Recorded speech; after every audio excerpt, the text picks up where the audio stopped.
I'm Mike Keaton, and obviously I'm joined as always by my co-hosts, Jordan and Jack. Evening. Evening, everyone. It's good to be back in it. Yeah, second round. It's positive.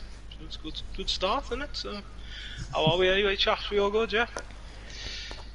Yeah, not too bad. I mean, also we've just come from racing, so it can't be much better. I mean, I know Jack's going to be quite happy at the moment. No comment. Daylight robbery. The FIA will be told about this incident, and we'll take them from there. Yeah, I know it's gonna be really interesting to see how that season goes. And we're gonna talk about it, aren't we? Today, a little bit about it. So that'll be quite fun to talk about. Just a quick itinerary, so to speak. Really, what we're going to be talking about for tonight's podcast. If anyone maybe wants to skip along a few different aspects, we're looking at the leagues that have gone on so far this season. Obviously, we started yesterday with some of our leagues, which was fantastic, and today too.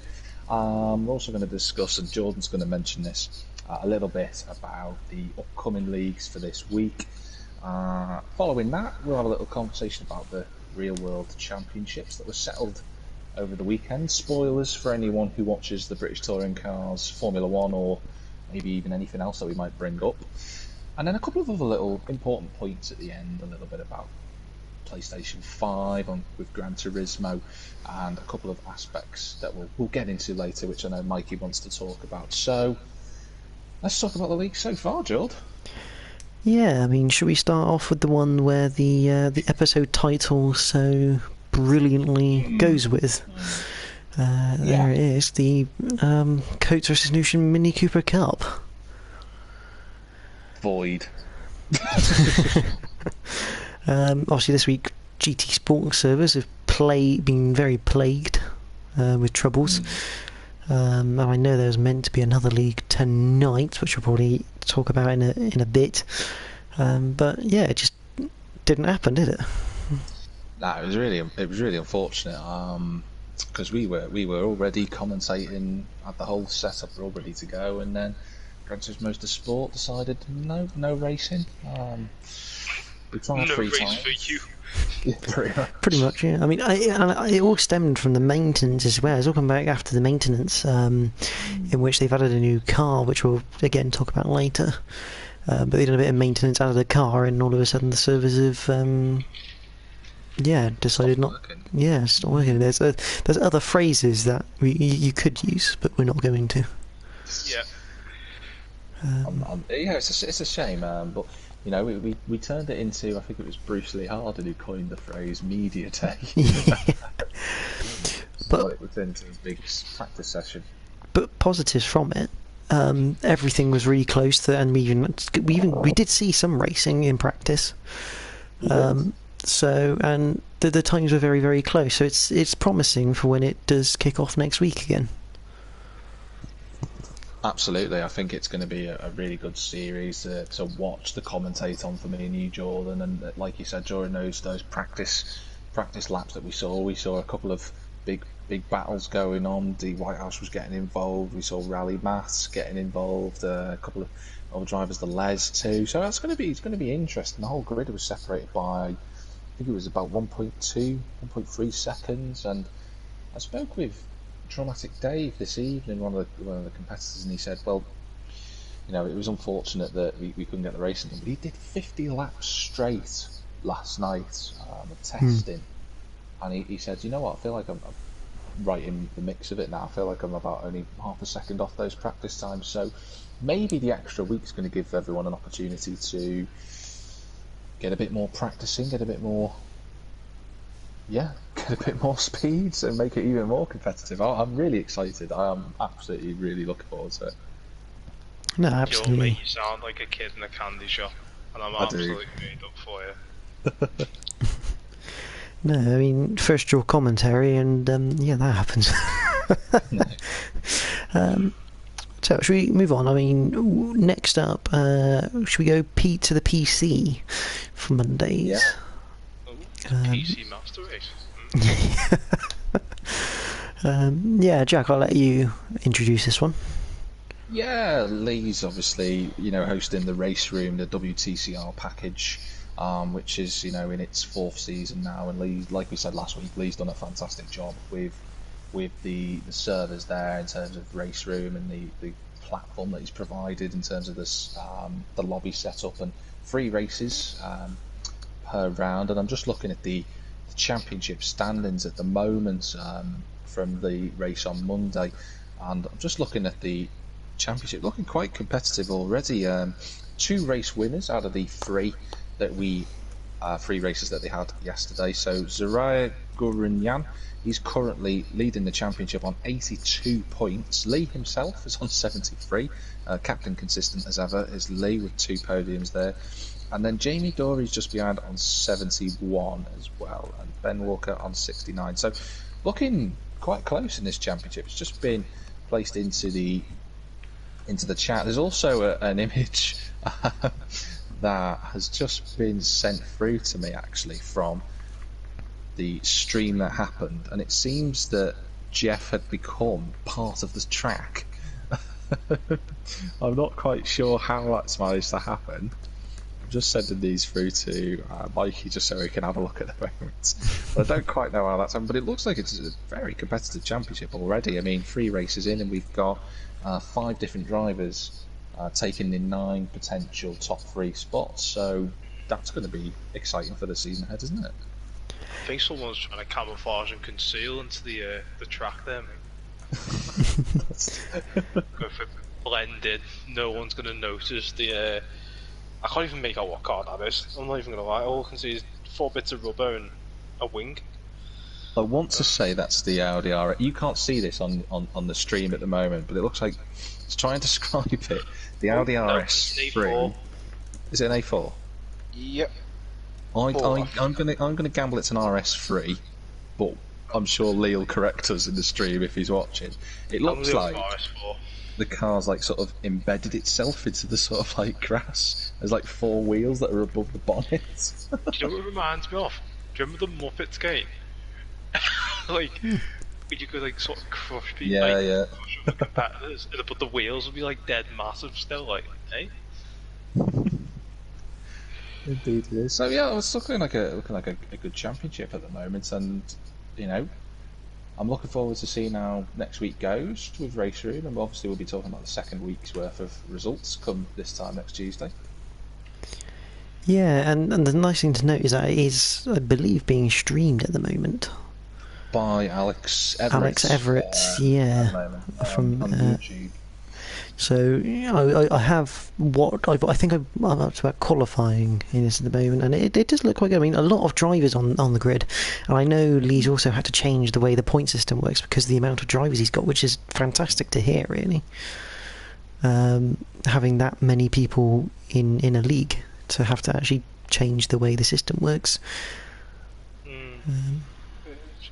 Obviously, there's quite a few regulars just looking at. Obviously, Fraser, Jeff Perkins, who else is in there? I don't know. Obviously, you have to excuse me. It has been a while since I've been involved, so it's like coming back to an old friend. This for me. So Roy Plummer as well. Yeah, obviously Jamie. There's quite a few drivers. Yeah, it's nice to see quite a few new names. Yeah, I mean, and these are people that most of us would have raced against on the console, who have transitioned over, such as Jamie and co. And Jeff, did you call him Jeff Perkins? Perkins, sorry, my bad. I think Lee's laughing at that. I think he's thinking that quite funny. I do apologise. I have been up since about 5:30 this morning, so my eyes aren't really the best at this moment in time.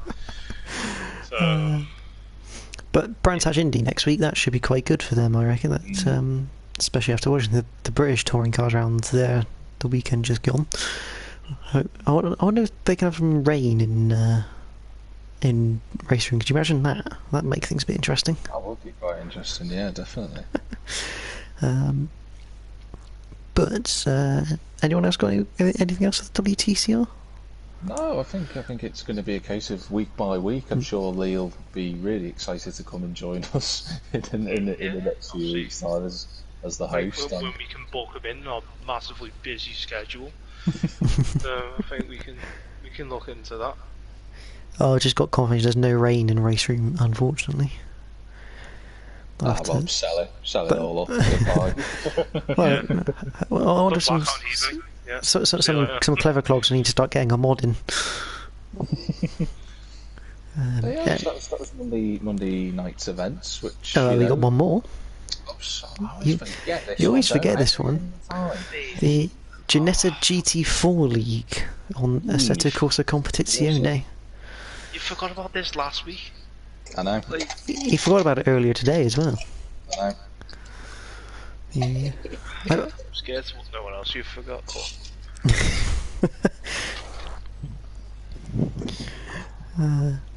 But 10 drivers for yesterday's event, which was good to see in the Ginettas, especially for such a niche game as well. I find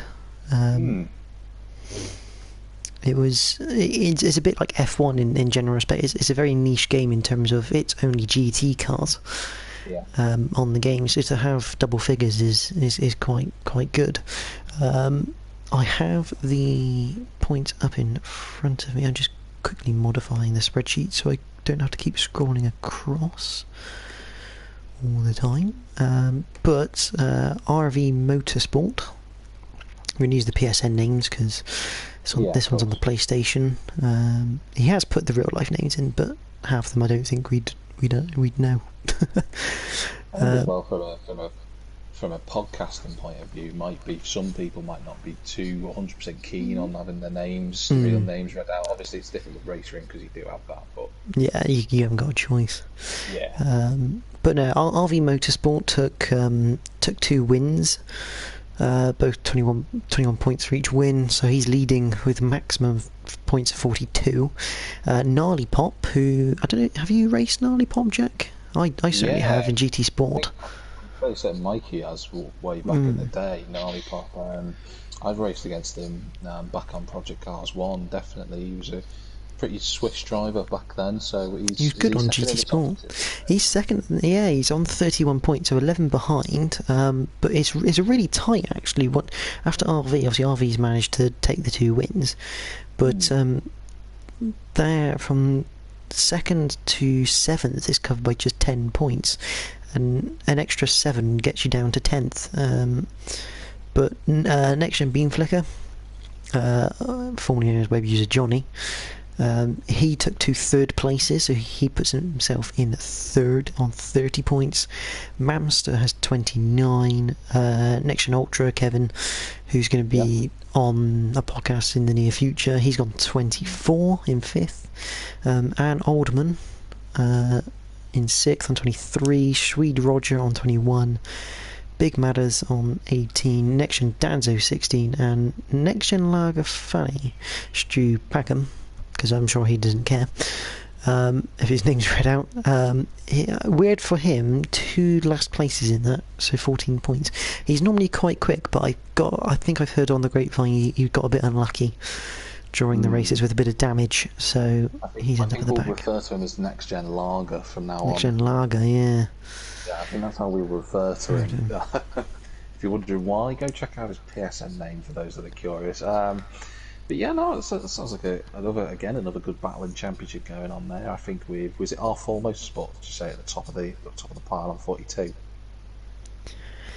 Yeah, I mean, there's another Assetto Corsa driver called Kill City. He tends to drive in the GT3s, and when he was on the original Assetto Corsa, he was a bit like that. He was a bit like win every race. So it'll be interesting to see where he comes in that respect in the coming weeks. Whether it's just he was quick around Brands Hatch GP, which is where they were, or whether it is going to be a season-long thing where he's going to be the bar. Yeah, it's going to be interesting. I think the only driver we've ever had win every single round in a championship was, Horace Jim. No, funnily enough, did it in Assetto Corsa, and I cannot remember his PSN name for the life of me. I know you got Greek Kill City. driver. Kill City. Was it Kill City? It's Kill City GR24, yeah. That's the one, yeah. So Kill City obviously did that full sweep of winning every single race. He done that in about, I think he done that 2 seasons running as well. Yeah, in the GT3 league. Absolutely incredible. So absolute alien. See if Mr. the current championship leader at the moment, and see if he can pull that off as well. That's good. So looks like the 3 leagues across all 3 different games and 2 platforms. It went well. Went well for them. Yeah. That's really nice. I say it went well, but 2 of them went well. One of them was. Yeah. I've just had an interesting comment from NXTGEN Ultra, who runs the GT4. Apparently Kill City won 7 titles on the trot, allegedly, in Assetto Corsa. Wow. 7 titles on the trot, which is insane. Mikey's just summed it up there in one word. Wow. Yeah, pretty much. See, expert analysis right over here, folks. Wow. If you ever need a reaction, go to Mikey. Yeah, the £5 a video. Yeah. I'm on Cameo. Yeah. But we had leagues. We had leagues tonight as well. I'm just checking something. But we'll start off with the one we all know definitely went ahead, I think. Which is F1. With Mikey's perspective. Let's go Mikey. Yeah, the F1 league which started tonight around Canada, Montreal. How did you find it? Beautiful circuit. Hoping to go eventually. I'll be speaking to the steward. I thought it was a bit. That once again, obviously the Alpha Boys got robbed. That's all I'm saying. Obviously, don't want to take it further unless it goes through the official. So if anyone wants to support the Alpha Boys, give us a shout. How did your race go though? I mean, how did you find the car? To be fair, bear in mind, I didn't have a chance to practice over the weekend due to personal commitments. I think I did pretty good. Yeah. For what, a few times I was actually massively surprised. Obviously, myself and Matty did pretty well. Quite proud of our performances. Obviously, Matty's probably going to have to phone the internet company to talk about, regarding his internet. But yeah, we'll leave that for another day. But obviously, as much as it hurts personally, congratulations on a well-deserved victory, and congratulations on the podium, Jord. Yeah, thank you. So the Alphas will be competing, hopefully, at a better shape.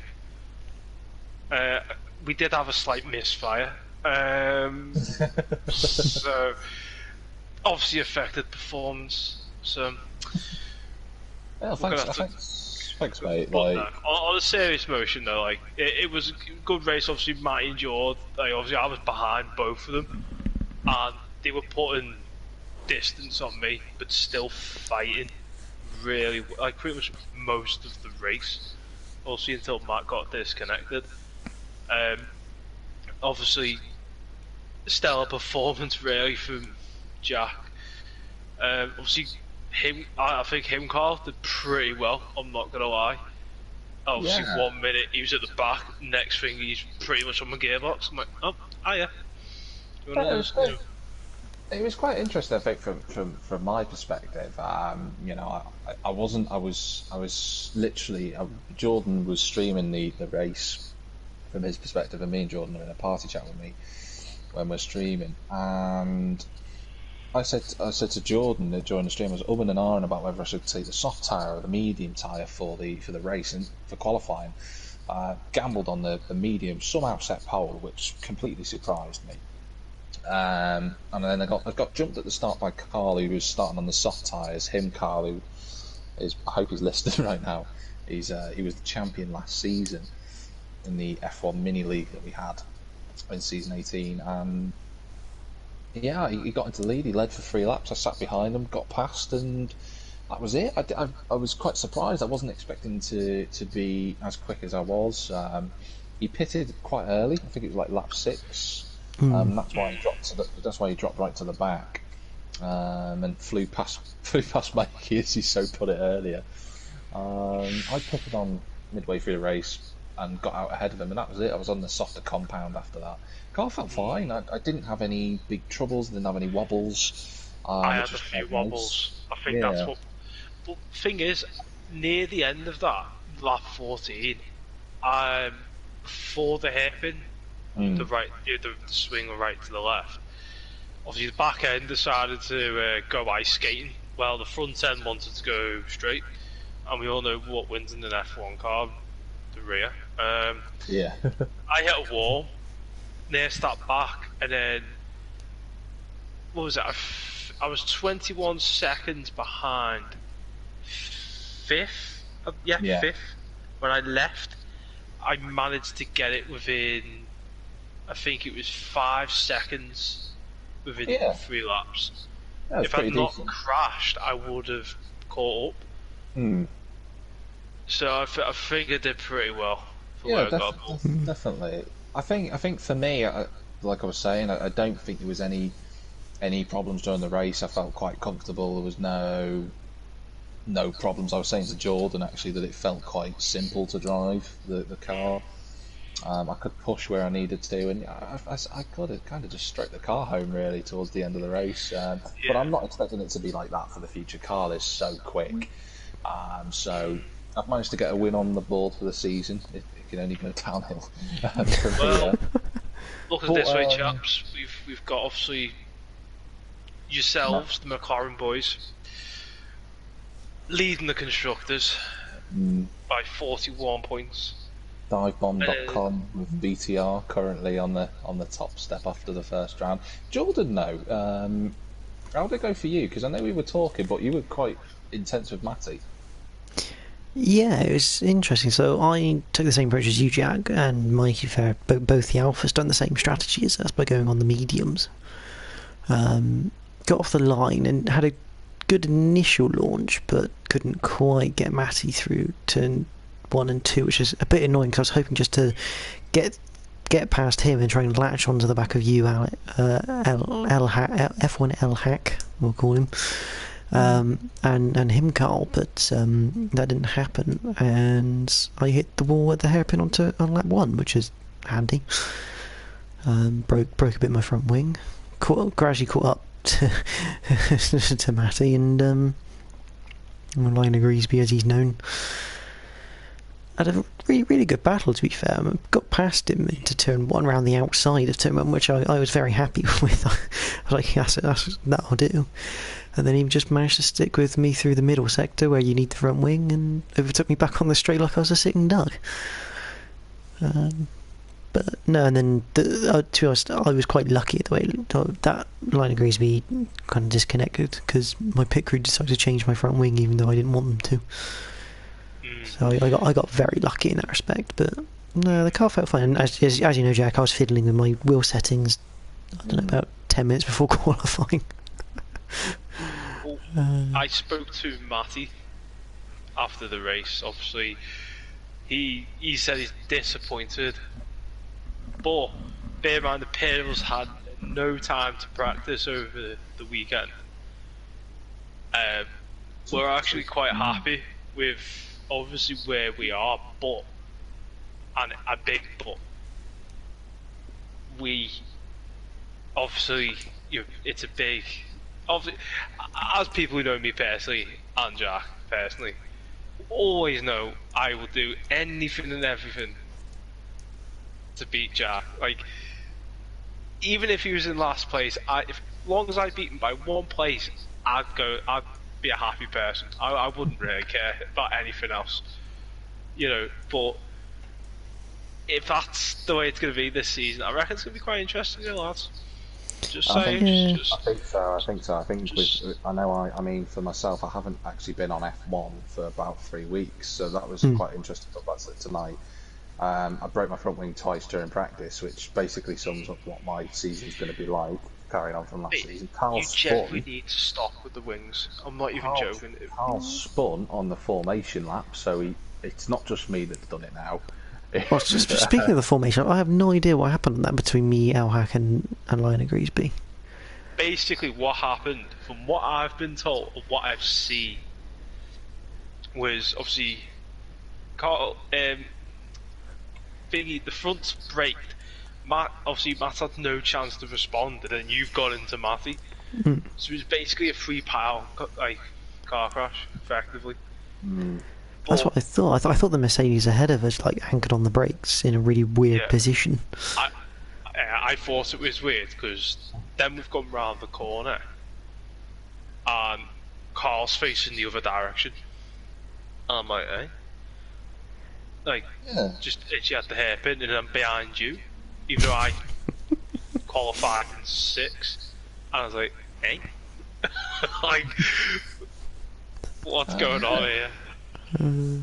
So, I mean, it went well. Yeah. But in terms of points, I've just quickly flicked them on to the spreadsheet. Obviously, Jack, you're leading it on 26, 25 for the win, 1 for the bonus, him, Carl on 18, myself on 15, Lion Greeby 12, Mikey, you're on 10, Elhack on 9 at the moment, and then we have the 2 Red Bulls after that. I haven't actually put that. I think Mad Ginge and I can't remember the Pearson or the other one. Began with a J. Joshington, was it? Joshington, that's the one. Yeah. They obviously scored no points because Joshington didn't even change his tyres, which kind of gave him a disqualification. Disqualified, yeah. There's no need in me pushing it. No. I pushed thinking, because I had the 6-second penalty. It's like, I want to be competitive here. I was like, that's great. Right, chaps. Should we move on? Yeah. Looking at time and stuff. Apologies. So moving on. Now, there was meant to be another league running tonight. It was meant to be the Lamborghini Super Trofeo on Gran Turismo Sport, but from what I've seen around in the chats and the fact there's no stream shared or anything like that, it looks like that has also been postponed until next week. They were meant to be around Brands Hatch GP, but due to the servers, they've obviously postponed. I think those are the only 2 leagues that run on a Tuesday at the moment. Yeah, at the moment. So unfortunate, but hey, hopefully we get them sorted for the rest of the week and the rest of the season for GT Sport. Yeah, exactly. Looking forward, obviously, that's all the leagues we're going to cover tonight. Based on the fact they're the only ones that have actually had rounds or were meant to have rounds. Looking forward in the week, tomorrow night we have the Assetto Corsa Competizione GT3 League. That is a cracking league. I can't remember if there's any space. I think they're quite full on spaces. They were looking for a second lobby, but I don't know if it's actually come around that way. Thursday we have the Megane Trophy Cup and the VW Scirocco League. Both Megane Trophy lobbies are streamed live, and one of the Scirocco lobbies are streamed live. So that should be good, by Chris War and yourself, Jack. Indeed, yeah.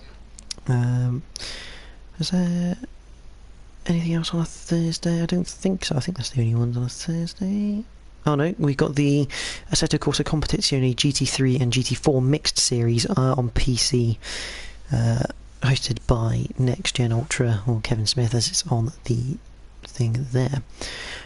Fridays we have, start this end, the GT4 World Series on the Assetto Corsa Competizione PS4, along with the Virtual Focus Cup, which is going to be live streamed by myself.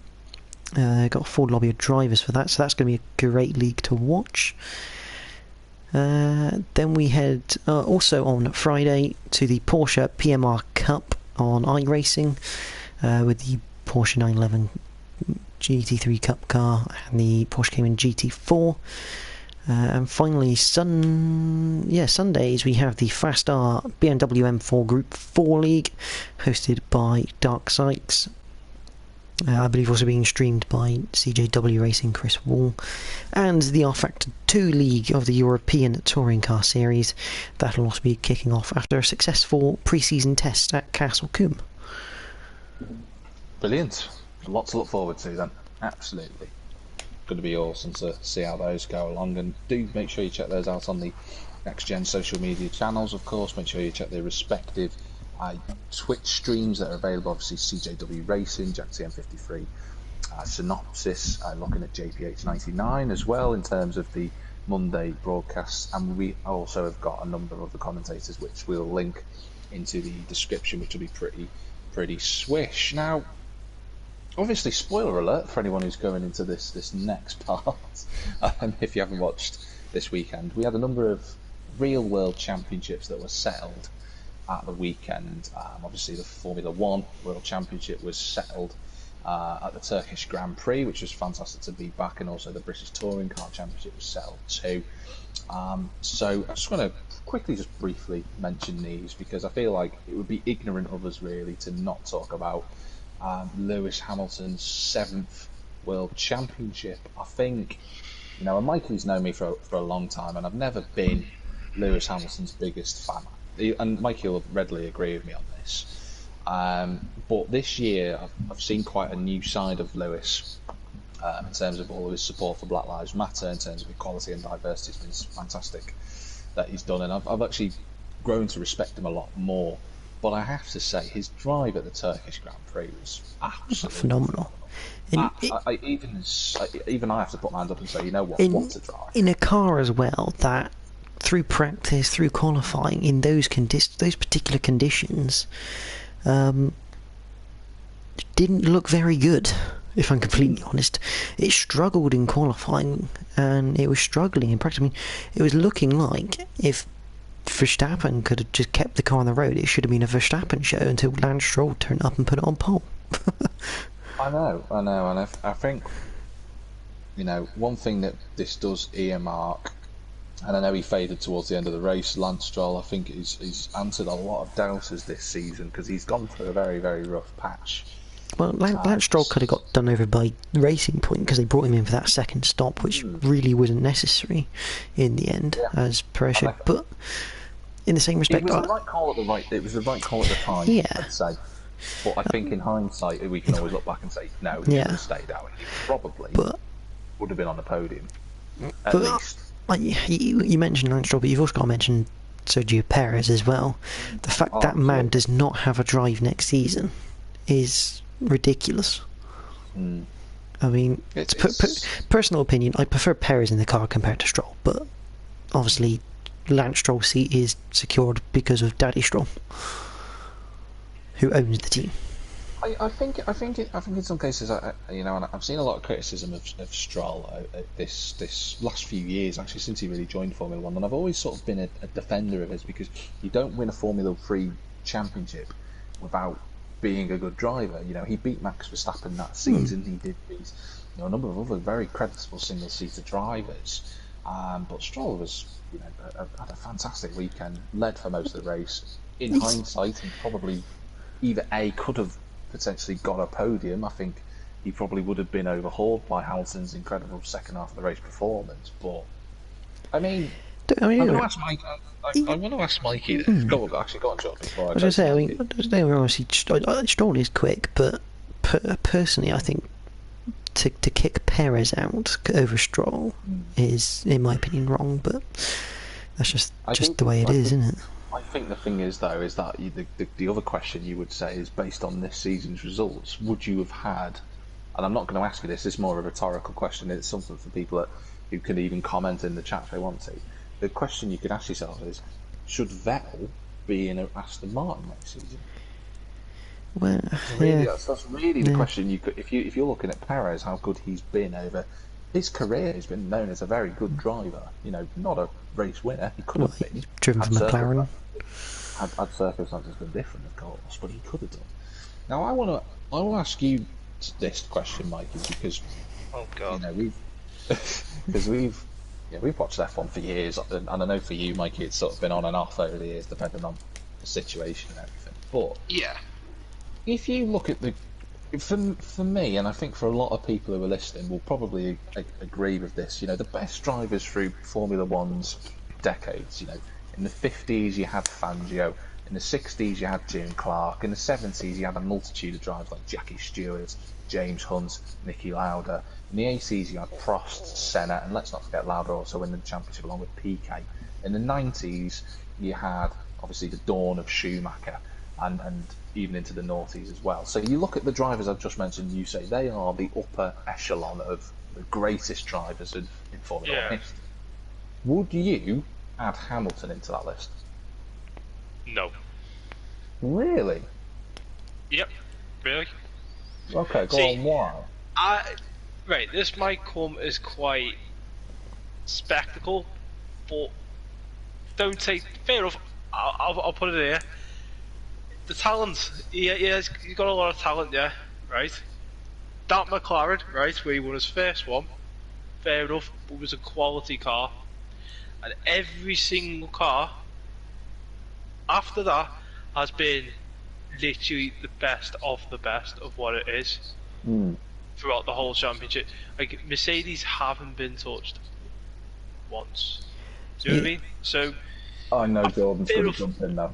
Oh yeah, I agree with you, but bar 2 years in that Mercedes. Bar 2 years in that Mercedes. Yeah. Okay. Rosberg, and what was your one? No, not Rosberg's year, because Rosberg's year the Mercedes was dominant. It's just he got unlucky with reliability. The 2 years that Mercedes were not the dominant force that they are normally was 17 and 18. The Ferraris had as good a car, and especially in 18 they had quite possibly a better car, but Vettel kept throwing the car off. That is why... See Hockenheim 2018. Exactly. He threw the car off at crucial points in the year, but that Ferrari was on a par, if not slightly better that year. That was the chance. But reliability...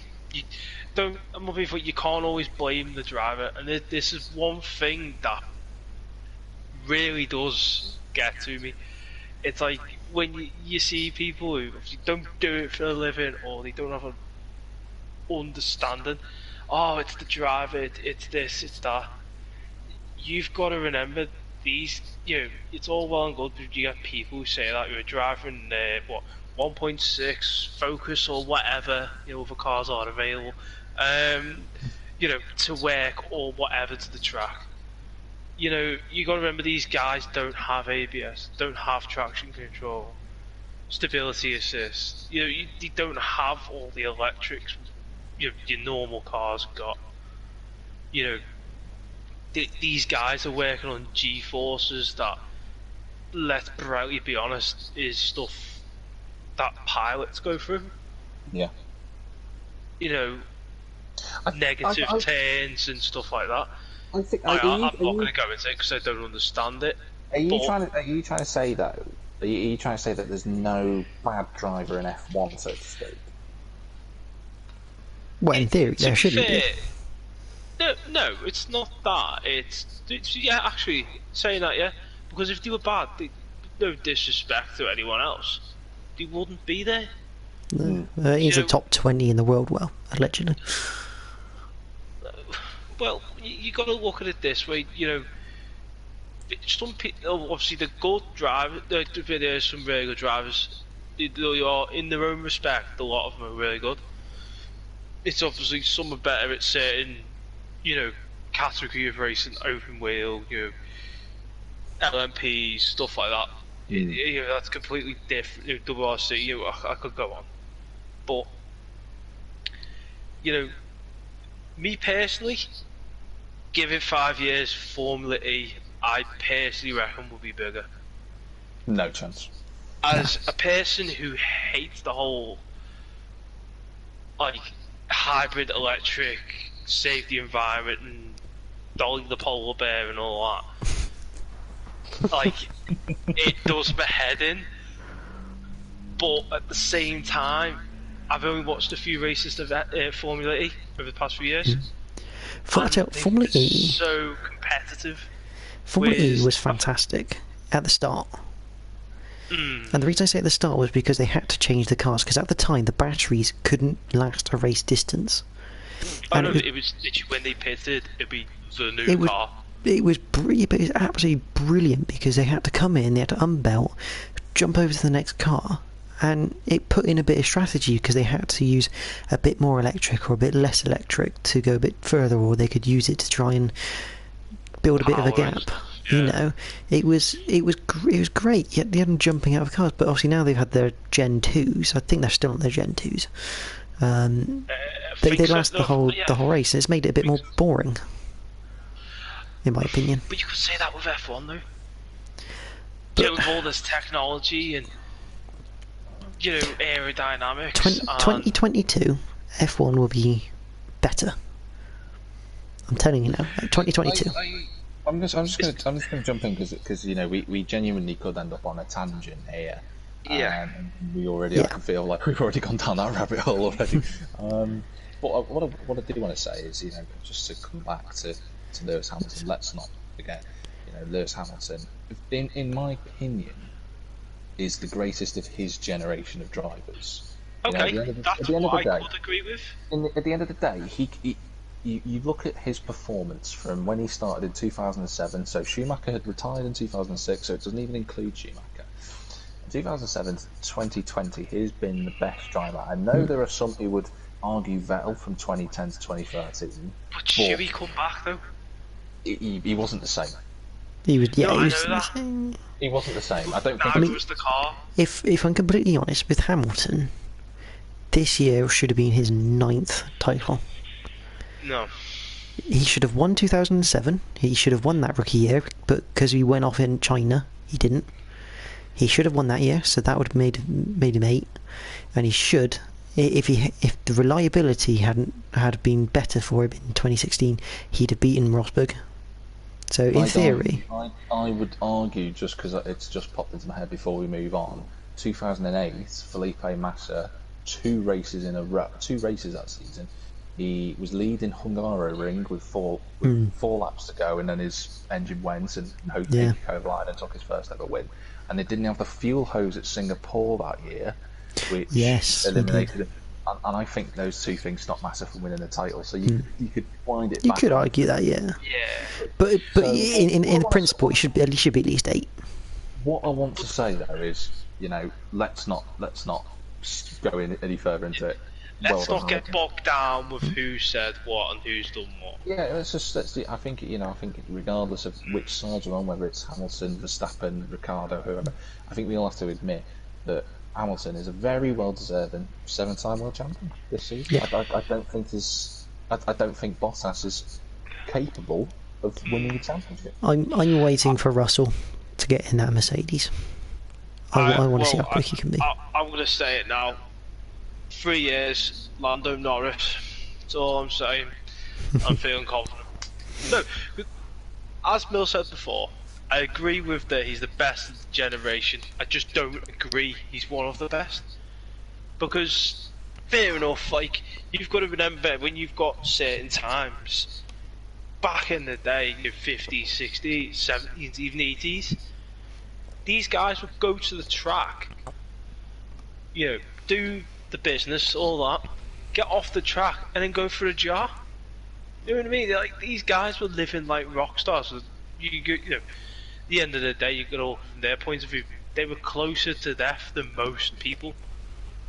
Do you know what I mean? So, you've got to weigh up the you've got 2 versions of this, though, haven't you? You've got 2 versions of how good Hamilton is, because you've got your own opinionated version based on everything else. But statistically speaking, he is the greatest of all time. Statistically speaking. Yeah, statistically, basically, because there was more races per season.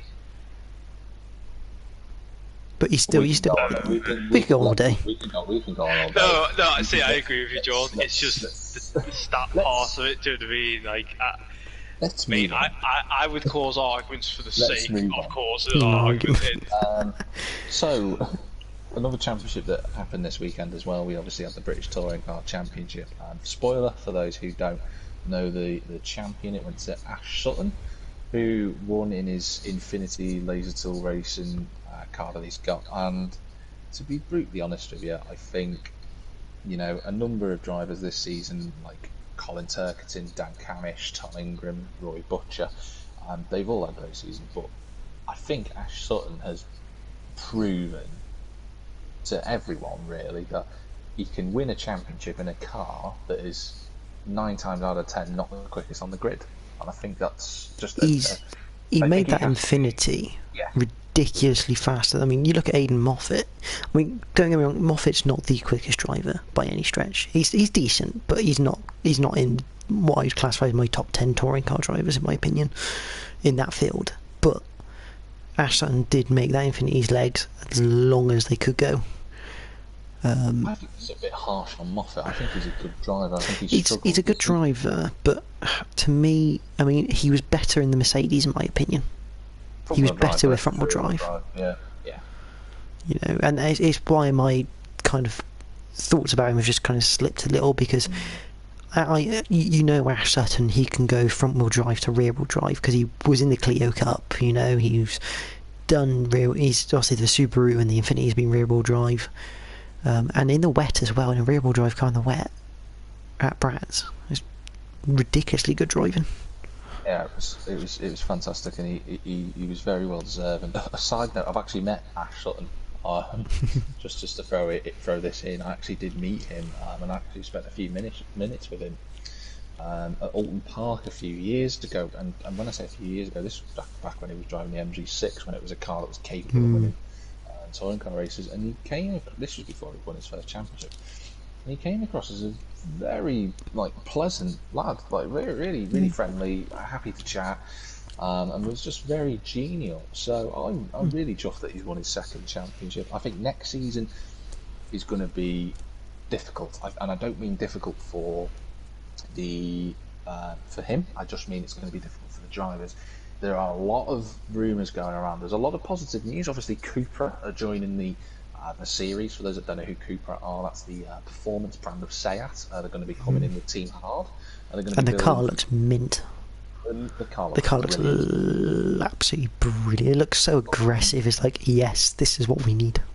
Absolutely. That's going to be coming in. I believe Stephen Jelly is going into a 3 Series BMW, so he's moving away from that 1 Series hatchback shape. And there's a couple of other new cars allegedly being rumoured to come into the series. Obviously, I know that there's going to be more Hyundais on the grid for next season, which will be really good. Yeah. Still yet to hear about whether Jason Plato's going to return with PMR. Well, obviously, I believe PMR are coming back to this. I think the plan was for PMR. They were going to come back this season, and I think Plato and Jackson did have signed contracts that were going to carry over. This is the thing for that, because I've got a bit of info actually to throw into this, because I've only found out in the last 24 hours. So Jason Plato, we all knew, had a contract to say yes, he will be back in 2021, and it was assumed at the time that coronavirus had gone away, which we all hope it does. But his seat depends on fans being able to attend the races. We all want to go back to watch the touring cars. It's a fantastic series and great, but it doesn't look absolutely secure at the moment. So Plato's seat's a little bit up in the air. This also links in with Matt Jackson for the PMR seat as well, because his seat was based off the fans attending, because he had a hospitality package. Now, I have heard a rumour to say that BMW will be pulling their backing from the WSR team. That's the team that run Colin Turkington and Tom Oliphant. Now, I've not heard anything about a title sponsor coming in to support WSR. I know that they used to be sponsored by eBay back in the day. You might remember the old white eBay livery that they had on the car. So I don't know if they're going to get a title sponsor. I've also heard, obviously, some of you might have heard Matt Neal probably looks like he's going to retire now, considering the situation. I've heard that Dan Rowbottom might be joining Dan Camish in the Team Dynamics Honda. Maybe even Shedden is looking potentially at return for 2021. But again, all these packages, in terms of Shedden, you're looking fans coming back. You want to know who really I'd like to see in that Honda seat? Tom Chilton. No, Josh Cook. Again, it comes down to money. Because I think Josh Cook would be a good fit in that team. I mean, he's driven that car, obviously, as the BTC Norlin squad, but he knows the car and he's quick in it.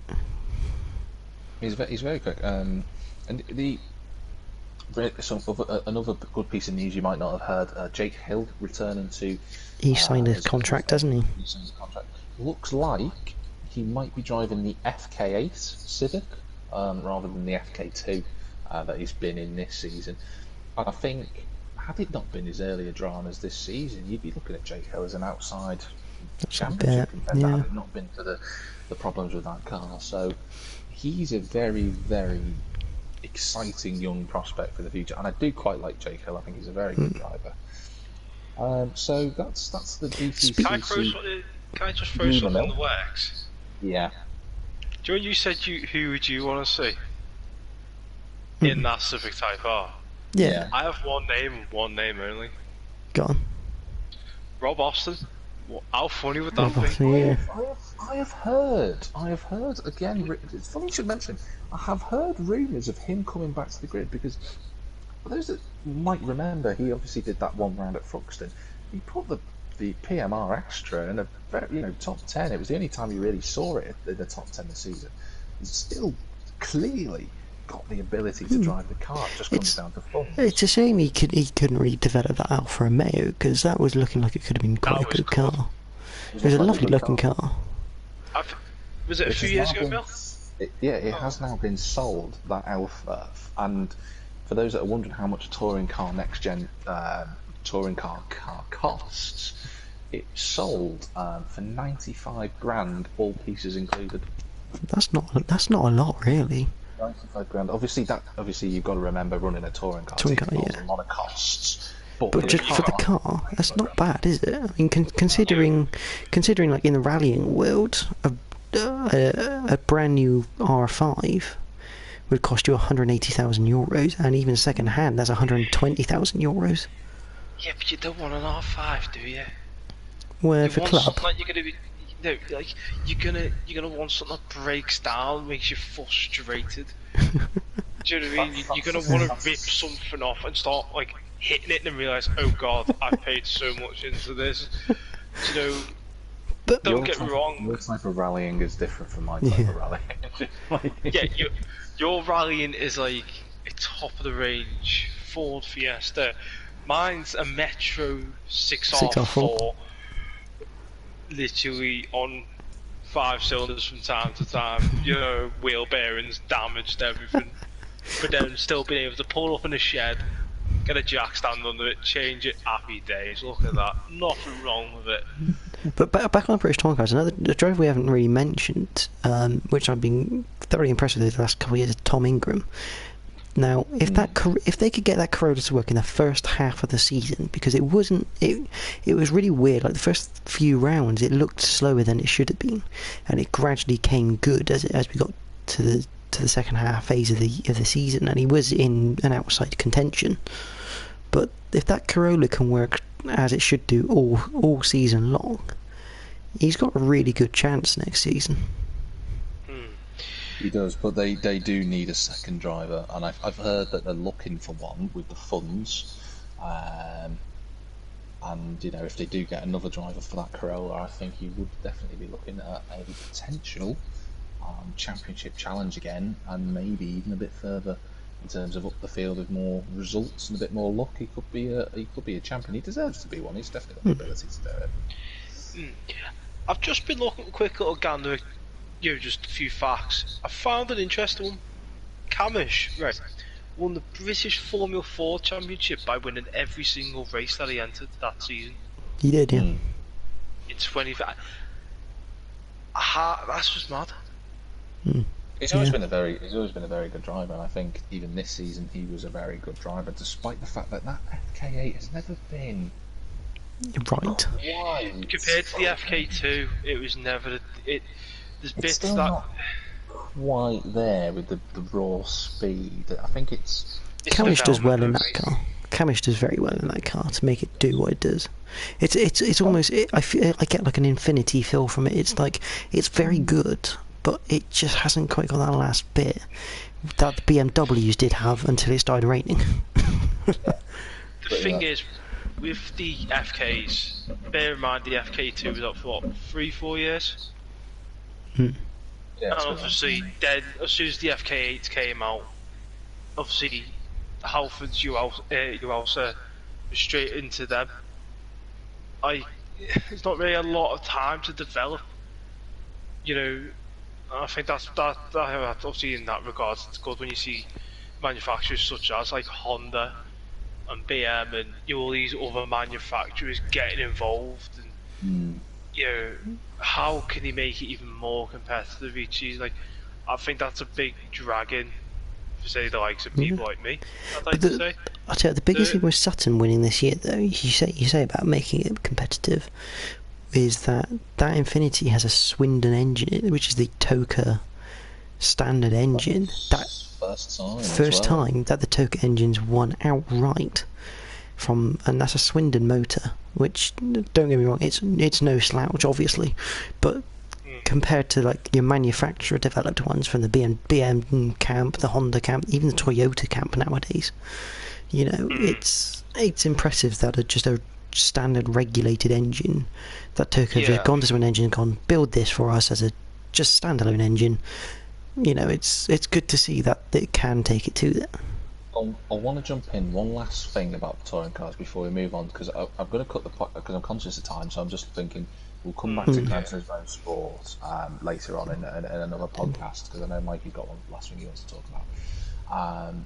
But one thing I've heard, just coming back to Toyota, you know, with the engines and potentially expanding the team, Sicily Motorsport, who run Adam Morgan and Jackie Tell, and obviously they've just said goodbye to the Mercedes A-Class this weekend. You won't see it in Sicily Motorsport's hands again. I've heard very, very small rumour that there might be an opportunity for them to run a second pair of Toyotas. Now, that would be good, that would be great, it would be fantastic to see. If that happened, then, and the two 1 Series cars that Jelly and Carl Baldley are running do disappear off the grid. A fun fact, the oldest car that would be left on the grid would be the PMR Astra, which was built in 2017. Is that right? No, surely the Audi, surely the Trade Point cars Audis. The Audi's not going to be there next season, and nor is the Volkswagen CC. They've confirmed. So it will be. So if the 1 Series goes off the grid, the PMR Astra will be the oldest car on the grid, and it's only 4 years old. It is mad, that, to be fair. So that's an amazing stat when you think about it. Considering that, you know, in about 5-6 years ago, a bit older than that, 2011, we were still running the S2000 Vectras, and they've been around since 2004, 2003. So it's going to be really awesome. I think next season for the British touring cars is going to be challenging. I think. I do hope that the series, you know, keeps its drivers. I think we'll be seeing a few pop up from the mini challenge, and I do think we'll see a good few drop off the grid. I'm not sure about whether Sam Osborne's going to stay in the touring cars, depending on budget. So we'll see how that goes. But yeah, that's it for the touring cars. Well done, Ash Sutton. Absolutely great performance in his Infinity. So, Mikey, over to you about something that is actually really important in everyone's daily lives. Obviously, the whole lockdown situation in the UK. Obviously, we had lockdown 1 or 1.0, as a lot of people calling it, ranging from March mainly. Well, to be bright honest, some people still going. Obviously, past week or so, the government decided, obviously, best course of action would be another lockdown. Evidently, the likes of this, obviously, it's out there to stop, you know, the spread of the coronavirus, COVID-19, as it's adaptly named. But I think one thing that we can all agree on is it does take a big hit on the likes of mental health. as many of us will know. Obviously, I'm such a gym freak of my own kind, but people do different things to improve the well-being. Some people go to the gym, some people certain tasks. Do you know what I mean? Just to try and get out and about. Obviously, with the lockdown, that's not really very available at the moment. So, obviously, with the whole trying to promote people to, obviously, it's statistically known. Let's be honest, lads, that men find it hard to speak out if they have an issue than women. Let's not beat around the bush. It's we've all been there with certain problems. Like, we won't mention it to your mates. I think obviously yourselves will agree with me at this. We need to change that. I think it's very important to talk about mental health. I think in terms of where we are at the moment. I know some people might be listening to something thinking, "What is this? Just like is this a movement?" No, of course it's not. And of course with our podcast, we're never going to talk about anything other than mainly racing. But mental health is very important, especially in the lockdown that we're in. And I know there was a lot of anxiety. There was a lot of in terms of well-being was quite difficult. Like a negative attitude. Absolutely, it's been very difficult, and now more so than ever, it's so important to speak about mental health and the support that people can get, especially men. And let's not forget, we are a racing league, of course. We provide a lot of fun for that, but we are predominantly made of male members. That's something we know. We've got loads of female racers, which is wonderful to have, and I'm really glad to see that. But we do have quite a large male base, and I think Mikey, raising this point is really important. For myself personally, for those that don't know too much about me, obviously I have a job away from my racing. I'm just like that's what I do. But I'm also a mental health first aider. I'm officially qualified, and it's this year more than ever. It's more important to try and talk to someone if you're going through a difficult time. If you need to have a chat, and it's not just it's not so much a case of I need to go and speak with a counsellor or a psychologist or a psychotherapist or whatever it might be. It's more all about with NXTGEN, come and have a chat with us. Of course, speak to your mates. You can always have a little natter. We're always here to support you, but we do promote other facilities. Mind.org is a fantastic website. It's a fantastic service for those that are suffering with mental health, in particular men. Mind.org do target in particular. I'd urge anyone to have a conversation, even if it's just a small thing. It might just help ease your day. And I think, Jordan, you'd agree on that, wouldn't you? Yeah, absolutely. But trying to always to put almost like a positive spin. I think a lot of it, obviously, caused by the lockdown, where people can go out and socialise as per normal. I think that's obviously in this particular case with the lockdown. That's kind of where a lot of it kind of stems from, because you go back a year, and we were all out doing bits and bobs. I mean, myself. I mean, luckily I got to play some cricket this year, which is my sort of thing that I do in the summer. That's how I go out and I socialise. And at the start of the season, it's like, oh, I'm not going to do that. That's the whole social side put out. And I think this is where sim racing kind of comes into its own a little bit, because okay, you're not meeting up with people, but when you race, you get to talk with others, and you get that social aspect. You build like that bridge, you say. Do you know what I mean? Like, obviously, people you wouldn't usually talk to. It's like you said, you're sort of bridging that gap, aren't you? Like you with your cricket. Obviously, me and Jack will go, to the touring cars. Obviously, it's compared to the cricket. I'm not sure of what significance it would be compared to yourselves, but for some people, it might be the same, might be more. Because you've got to remember, they look forward to that sort of event, or like football. it's as little as it sounds. Someone going for a pint with a mate to watch the footy.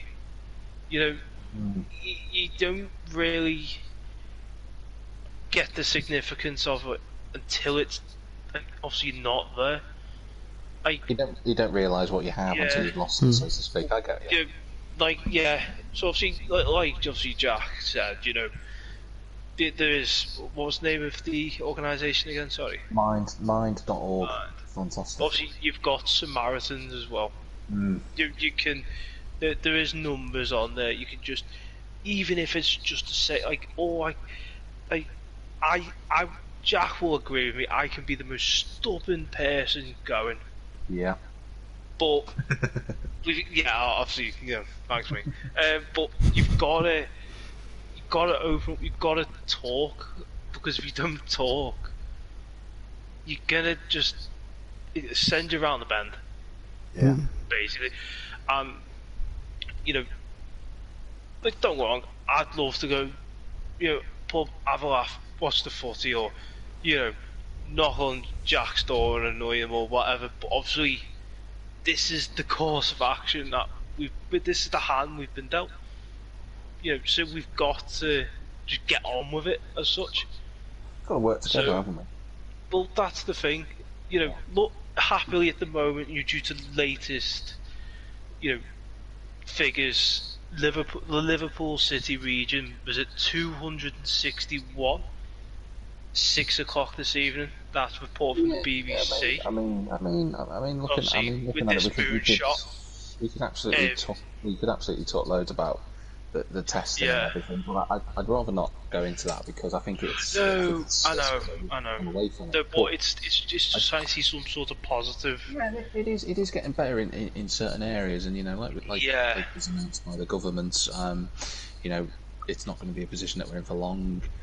Hopefully, in terms of coming out of it on the 2nd December, and I just want to raise something additionally for our younger listeners, for anyone who's under the age of 24, you can go on to kooth.com, and that's KOOTH.com, and what they do is they provide a lot of mental health support, but for young people instead. Obviously, it's not just for everyone, in terms of everyone gets treated the same. Obviously, young people going through a lot of difficult issues in their lives, obviously, as opposed to us adults, so to speak. So obviously, if you go to Kooth, again, it can be very easy, anonymous, dead simple to sign up. And I think for all of us, and from everyone at NXTGEN, look after yourselves. That's the one key message I want everyone to take from this last couple of minutes, is that look after yourselves.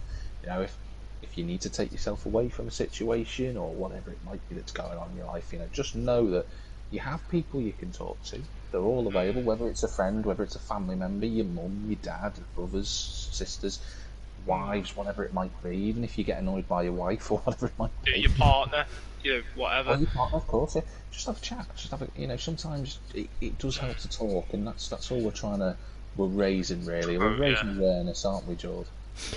Yeah, no, definitely. I mean, and I think it's been quite a staple of NXTGEN to kind of, especially this year. I know I've seen several posts this year in the NXTGEN community page about it, because at the end of the day, we're a community of people, and you get almost this family feel. So even if it's someone in the NXTGEN community, if you're part of it on Facebook, no one's going to judge anyone. It's just a case of getting it off your chest. Well, obviously we're lucky, obviously, the way we are. At the end of the day, you've got the phone right there. It could be whenever. Obviously, if you're part of NXTGEN, or just throw something on the page. Someone will be there. Just anyone. You don't. Obviously, if you're just going through a hard time, just talk to anyone.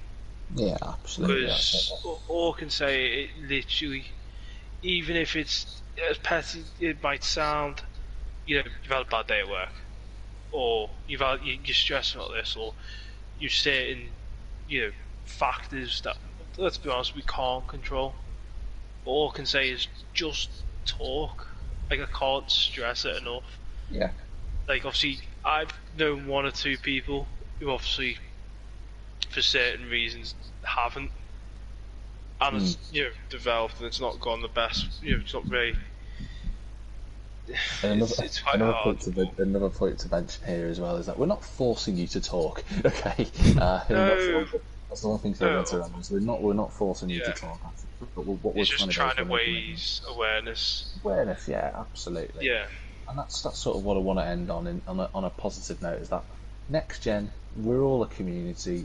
We race absolutely at the forefront of our hearts, but we're there for everyone, and that's what makes us, a really great community to be involved with. So please, get involved on the social medias, chuck us a message, whatever it might be. We'll get involved on that. But that's it for tonight's podcast, isn't it? Really, at the end of the day, we've covered quite a lot. Obviously, we will come back to a couple of different topics later on next week. We will be returning next week, of course, the three of us. Whether we'll have a special guest, we'll announce in due course. But for the time being tonight, it's goodbye from Mikey. Goodbye. Don't forget, we're all in this together. Absolutely. It's goodbye from Jordan. Goodbye. And it's goodbye from me, and wherever you might be in the big wide world, have a good one.